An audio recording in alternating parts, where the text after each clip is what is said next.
similar to the stretches in this video, but I want to quickly explain disc because not everybody understands, and it gets pretty scary for people when they hear disc bulge, disc herniation. The reality is that a disc can protrude out about 30% before it impinges on a nerve root. So the neat thing about that is you can push it back into place and get relief on that nerve root. The disc is the space between the two vertebrae.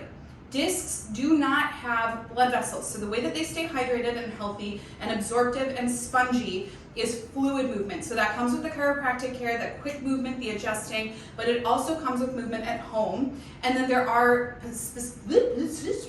specific movements that you can do to help really induce the natural extension of the back and then push that disc back into place to keep it hydrated, to keep it healthy, to keep you from dealing with pain. Really important to support yourself at work.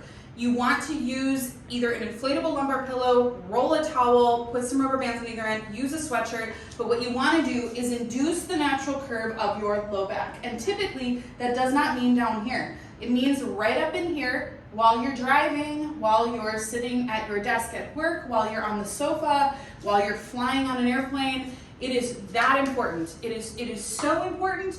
I'm going to say it again, it is that important. You have to do it all the time because it will prevent you from dealing with problems 10 years down the road.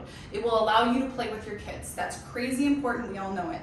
From there, one of the big things is the extension. So end of day, or after you've, say, been biking or doing something that is flexed forward, bending, twisting, lifting, dishes, laundry, anything like that, you want to lay on your tummy and relax your tummy and just be here.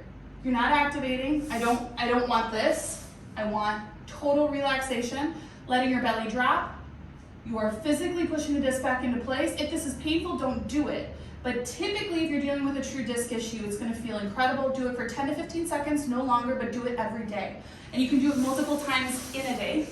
From there, we're going into some hip flexor stuff. So anytime you're dealing with low back stuff, you want to work front and back, okay? So when it comes to the front side, you have your iliopsoas. It starts here, it wraps and attaches to every low back vertebrae. So it's a player for low back pain, but then it's keeping everything balanced and keeping your body from wanting to flex forward. So when you go and stretch it, you're helping with that extension.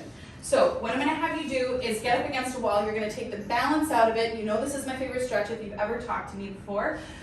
We're going to lean in. You're going to bring this hand up on the wall, this hand up on the leg that's against the wall. You're going to push back while you drop through your pelvic floor. You can tuck your pelvis if that feels better, so you can physically tuck it, then drop in, and then push yourself back. You're going to stretch that whole side. You want to do both sides, very, very important. The other thing you can do, especially if you're not pregnant, because the reality is, when I'm talking about disc, I'm typically talking to people who are not pregnant because true disc issues typically are not pregnancy related. Even if it seems like it's a disc issue when you're pregnant, that's typically not the case.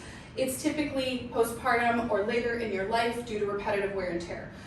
Which means you can easily be on an exercise ball and decompress. So when you're decompressing, you're taking pressure off the nerve root, which is crazy important. Extending like this, decompressing through that spine, inducing that natural curve, you're going to get a ton of relief and you're going to physically hydrate that spine and those discs. From there, I'm going to go right into cat-cow. Simple, simple, simple. But when you are here and you're dropping and bringing your body back up, again, creating fluid movement through the spine. So you're creating fluid movement through the disc. So you're hydrating, you're making it healthy. Then I'm going to go into sitting. This you can do anywhere, which is why I love it. It's so important. You're going to get into what looks like a figure 4 stretch. Don't push down. Down is hip. I don't want hip in this instance. When we're talking disc, I want you to pull up. I want the piriformis, because of the way it's attached to your pelvis on the back side. You pull up, you extend through your low back so that you get a really beautiful stretch through here. For my limber mamas, you really got to pull up with 2 hands.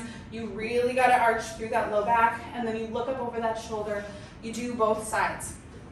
Again, the over-under with disc is extension. So again, putting something behind your back when you're seated, crazy important. Keeping mobility and movement through your spine. Don't stop doing the stuff that you're doing.